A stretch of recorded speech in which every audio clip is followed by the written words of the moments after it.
بغیر کسی کو پڑھے یا سنے کوئی رائے قائم کرنا وہ آپ کے لیے خود بھی اللہ تعالیٰ کے حضور مجرم بننے والی بات ہے، اور پھر بعد میں بھی نقصان ہوتا ہے۔ ادھوری بات چلی جائے تو مخالفین جو ہیں وہ کیا سے کیا بنا لیتے ہیں، جس کا واضح ثبوت آپ چھوٹے چھوٹے کلپس کی شکل میں دیکھتے رہتے ہیں۔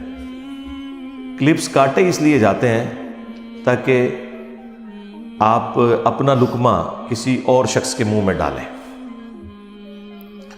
اور یقین کریں بعض اوقات تو اس قسم کے کلپس ہوتے ہیں کہ مجھے اپنے کلپس دیکھ کے اپنے پہ غصہ آتا ہے، کیا بکواس کر رہا ہے یہ بندہ سامنے بیٹھ کے۔ تو میں پھر وہ فیل کر سکتا ہوں کہ ایک عام آدمی کے اوپر کیا امپریشن جاتا ہوگا، لیکن اس کے بعد میں پھر اس پہ نہیں صرف رہتا، مجھے کوئی مخالف کا بھی ادھورا کلپ لا کے دے، یہ وقتی طور پہ دل میں خیال ضرور آتا ہے کہ بکواس کیا کر رہا ہے، لیکن میں کوئی رائے قائم نہیں کرتا جب تک کہ میں وہ پوری بات سن نہ لوں۔ میری کوشش ہوتی ہے کہ پوری بات مجھے پتہ چلے، بیچ میں سے ایک ٹکڑا ہے، عین ممکن ہے کہ یہ جو بات کر رہا ہے وہ کسی دوسرے کی بات کوٹ کر رہا ہو، یا پھر یہ بات واقعی منوان اسی طریقے سے قرآن و سنت میں آئی بھی ہو۔ تو بجائے یہ کہ انسان فائنل رائے قائم کرے کسی کے بارے میں، اس کی پوری گفتگو سن لے۔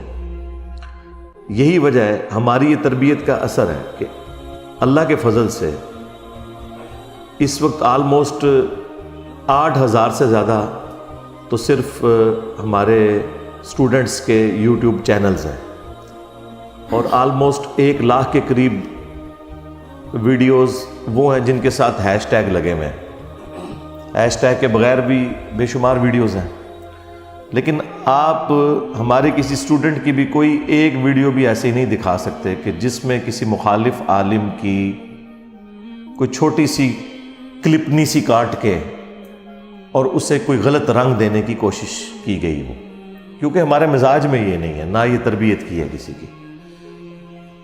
دین سکھانے والے شخص کو ہمیشہ سولوشن اینڈ پہ کھڑا ہونا چاہیے، پرابلم اینڈ پہ نہیں کبھی کھڑا ہونا چاہیے۔ میں نے اپنی تحقیق کے دوران اپنی ینگ ایج کے اندر بہت کم لوگ ایسے پائے ہیں کہ جس سے جا کے جب آپ سوال کریں تو وہ اس سوال کو پازیٹیولی لیتا ہے، وہ فوراً ڈیفینسو موڈ میں جا کے آپ کے اوپر اٹیک کرنے کی کوشش کرتا ہے، کیونکہ اس کا مقصد آپ کی پرابلم کو سالو کرنا نہیں ہوتا بلکہ اپنے آپ کو ڈیفینڈ کرنا ہے۔ میرے پاس جتنے بھی کوشچنز آتے ہیں نا، میری کوشش ہوتی ہے میں سولوشن اینڈ پہ کھڑا ہوں اور یہ بات کسی طریقے سے ایک اچھے ٹیچر کی حیثیت سے سمجھا دوں۔ بعض اوقات کوئی ٹاپکس ایسے ہوتے ہیں جو پوری ڈاکٹرین ہوتے ہیں، ان کو آپ ایک جملے میں کور نہیں کر سکتے، جو مرضی آپ کریں، تو اس کے لیے میں پھر جب پرچیوں کو پڑھتا ہوں تو پھر میں اس میں آپ کو کوئی ویڈیو اپنی ریفر کر دوں گا کہ یہ میری ویڈیو دیکھ لیں، اس میں نے تفصیلی گفتگو کی ہے۔ ہاں، ورڈکٹ دے دوں گا کہ اس کے بارے میں میری رائے ان پرنسپل یہ ہے، لیکن اگر اس کو ایکسپلین کرنا شروع کرے تو میں اکثر کہتا ہوں کہ دیکھیں اللہ تعالیٰ سے زیادہ تو کوئی اچھا ٹیچر نہیں ہے، اور پیغمبر سے بہتر کوئی اسٹوڈنٹ نہیں ہے،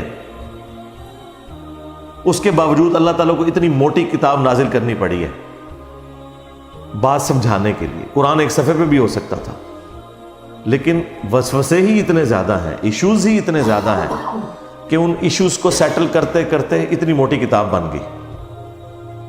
آج یہ میرا دعویٰ ہے کہ قرآن میں سے آپ ایک صفحہ بھی پھاڑ دینا تو یہ کتاب ہدایت کے لیے کافی نہیں ہوگی، اس میں ضرور کوئی ایسی بات لکھی ہوگی جس کا کوئی نعم البدل نہیں ہوگا۔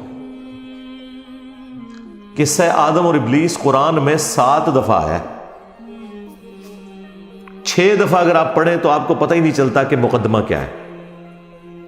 سورۃ البقرہ میں سٹارٹ میں ہے، اس کے بعد سورۃ الاعراف میں ہے، سورہ سعد کے اندر، سورہ بنی اسرائیل میں، سورۃ الکہف کے اندر، سورہ طٰہٰ کے اندر۔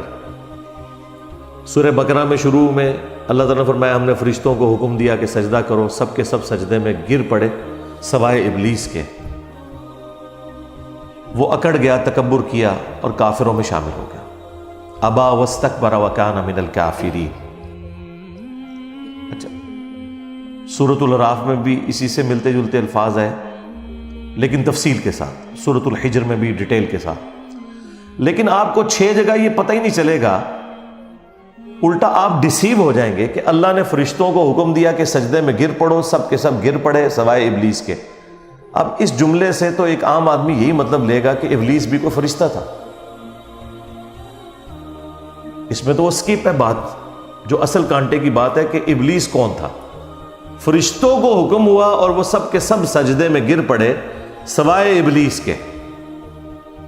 اس نے تکبر کیا اور کافروں میں شامل ہو گیا۔ اس جملے کو آپ کہیں بھی لے جائیں، اس سے یہی مطلب نکلے گا کہ ابلیس بھی کوئی فرشتہ تھا جس نے نافرمانی کی۔ لیکن قرآن میں ایک جگہ ایسی ہے، سورۃ الکہف، اس میں آیا کان من الجن ففسق عن امر ربہ، وہ جنوں میں سے تھا اس لیے اس نے اپنے رب کی نافرمانی کی۔ باقی 6 جگہ اللہ تعالیٰ نے اس ٹاپک کو ایڈریس ہی نہیں کیا کہ قرآن میں جگہ جگہ یہ بات آئی ہے کہ فرشتے اللہ کے حکم کی نافرمانی نہیں کرتے، تو کیا وجہ ہوئی کہ جو سب سے قریبی فرشتہ تھا وہ نافرمان ہو گیا؟ یہی رزلٹ نکالیں گے نا ہم۔ تو قرآن کی دونوں آیات بظاہر تو ٹکرا رہی ہیں، ایک طرف یہ کہ فرشتے اپنے رب کی نافرمانی نہیں کرتے، اور دوسری طرف 6 جگہ پہ آیا کہ فرشتوں کو حکم ہوا سجدہ کرو، سب کے سب سجدے میں گر پڑے سوائے ابلیس کے۔ لیکن ایک جگہ قرآن میں ایسی ہے جہاں اللہ تعالیٰ نے اسے کھولا ہے۔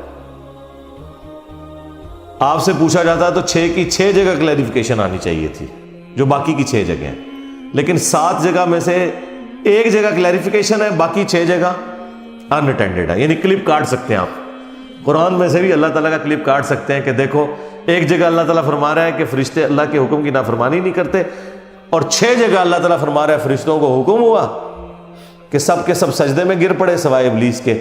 تو یہ اللہ تعالیٰ کی بات خود غلط ثابت ہوگی نعوذ باللہ، کہ ایک طرف تو وہ کہہ رہا ہے کہ فرشتے اللہ تعالیٰ کی نافرمانی نہیں کرتے، اور دوسری جگہ 6 دفعہ آیا کہ ایک فرشتہ اللہ تعالیٰ کا باغی ہو گیا۔ اگر وہ آپ وہ والا صفحہ پھاڑ دیں، سورۃ الکہف کی آیت نمبر 50، تو مجھے بتائیں سورۃ الکہف کی اگر آیت نمبر 50 نہ ہو، پوری انسانیت میں سب سے امپورٹنٹ ٹاپک قصہ آدم اور ابلیس، وہ آپ قرآن سے سمجھ ہی نہیں سکتے، الٹا آپ ڈسیو ہو جائیں گے، قرآن کی کریڈیبلٹی ختم ہو جائے گی کہ اس میں جھوٹ لکھا ہوا ہے نعوذ باللہ۔ تو یہ میں بتانا چاہ رہا ہوں کہ کلپ اللہ تعالیٰ کے بھی کاٹے جا سکتے ہیں اگر آپ کلپ کاٹنا چاہیں تو، اور یہی کرتے ہیں غیر مسلم بھی، آؤٹ آف کانٹیکسٹ قرآن کی آیات نکالی جی، قرآن میں لکھا ہے سورہ توبہ میں جہاں کوئی کافر نظر آئے اسے قتل کر دو۔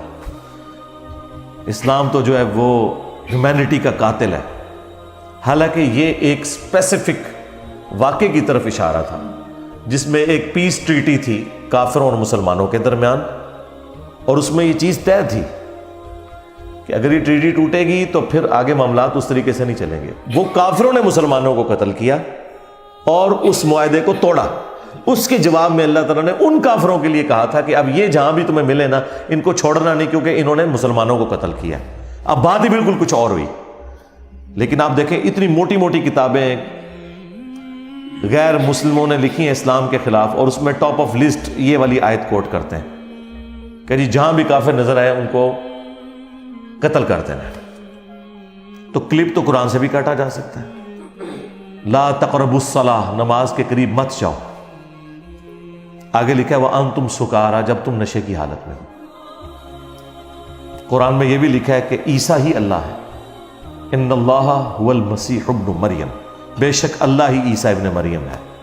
لیکن ساتھ لکھا ہے لقد کفر الذین قالوا ان اللہ هو المسیح ابن مریم، بے شک وہ لوگ کفر کر رہے ہیں جو یہ کہہ رہے ہیں کہ اللہ ہی عیسیٰ ابن مریم ہے۔ دیکھیں بات بالکل ڈیفرنٹ ہوگی۔ بخاری مسلم میں لکھا ہے کہ حضرت عمر فاروق رضی اللہ تعالیٰ عنہ نے ایک بدری جنتی صحابی کو کہا تھا یہ منافق ہے، میں اس کا گلا کاٹ دوں گا۔ بندہ حیران ہو جاتا ہے، یار اتنی بڑی پرسنالٹی ایک صحابی کو منافق کہہ رہا ہے، لیکن وہ پورا واقعہ ہے۔ اس صحابی نے دنیا کی محبت میں مغلوب ہو کر نبی علیہ السلام کا راز لیک کر کے کافروں کو بتا دیا تھا کہ ہم مکے پہ چڑھائی کرنے والے ہیں، تم تیاری کر لو جنگ کی، اور اس کے بدلے میں تم نے میرے بیوی بچوں اور رشتہ دار اور جو میری وہاں پہ جائیداد ہے اس کو محفوظ رکھنا ہے۔ اللہ تعالیٰ نے وحی کے ذریعے حضور کو بتا دیا، نبی علیہ السلام نے سیدنا علی کو بھیجا اور اس عورت کو گرفتار کر لیا جس کے جوڑے میں وہ خط تھا۔ پہلے تو وہ مان نہیں رہی تھی، تو حضرت علی نے کہا کہ مجھے اس شخص نے بھیجا ہے کہ جو جھوٹا نہیں ہے، اور اسے اس ہستی نے خبر دی ہے کہ وہ بھی جھوٹی نہیں ہے. اگر تیرے کپڑے بھی اتروانے پڑے تو میں وہ خط تم سے ریٹریو کروں گا. پھر اس عورت نے وہ جوڑا کھولا اور وہ خط نکلا. اب وہ خط جیسے ہی حضور کی خدمت میں آیا تو آپ کیا سمجھ سکتے تھے حضرت عمر کا ریاکشن کیا غلط تھا؟ ابن ابی بلتع کو انہوں نے کہا یا رسول اللہ اجازت دیں اس منافق کا میں یہیں پہ گلا کاٹوں، اس نے نبی کے ساتھ غداری کی ہے. آپ نے فرمایا عمر چھوڑ دو. اصحاب بدر کی اگلی پچھلی غلطیاں اللہ نے معاف کر دی ہیں. پھر قرآن میں سورہ ممتحنہ کے اندر باقاعدہ آیات نازل ہوئی اتنے سخت الفاظ کے ساتھ، وہ ساری ابن ابی بلتع کے بارے میں کہ تمہارا ایمان مکمل ہی نہیں ہو سکتا جب تک کہ تمہارے لیے ٹاپ پرائرٹی اللہ اس کا رسول نہ ہو جائے، اور تم ایسے لوگوں سے دوستیاں گانٹ رہے ہو کہ جو اللہ اور اس کے رسول کے دشمن ہیں. بڑے سخت الفاظ کے ساتھ اللہ تعالیٰ نے کنڈیم کیا. اب میں اس میں سے کلپ کاٹ لوں کہ حضرت عمر نے کہا کہ میں اس کا گلا کاٹ دوں گا، یہ منافق ہے. حضرت عمر نے بالکل ٹھیک کہا تھا، نبی کے ساتھ غداری ایک منافق ہی کر سکتا ہے. نبی علیہ السلام نے بھی بالکل ٹھیک کہا کہ یہ سب کچھ اس نے مجھ سے غداری اس لیے نہیں کی ہے کہ وہ مجھے پیغمبر نہیں مانتا، اس وجہ سے کہ دنیا کی محبت کا غلبہ ہو گیا. اور کس پہ ہو گیا؟ ایک بدری صحابی پہ. تو بنو امیہ شاہی کوئی نہیں. ہاں بدری جن کی اگلی پچھلی خطائیں معاف ہیں وہ بھی اپنے نبی کے ساتھ غداری کر جائیں، اس کا مطلب ہے کہ معصوم صرف پیغمبر ہوتا ہے. کوئی بڑے سے بڑا انسان معصوم نہیں ہو سکتا، چاہے وہ صحابی کیوں نہ ہو.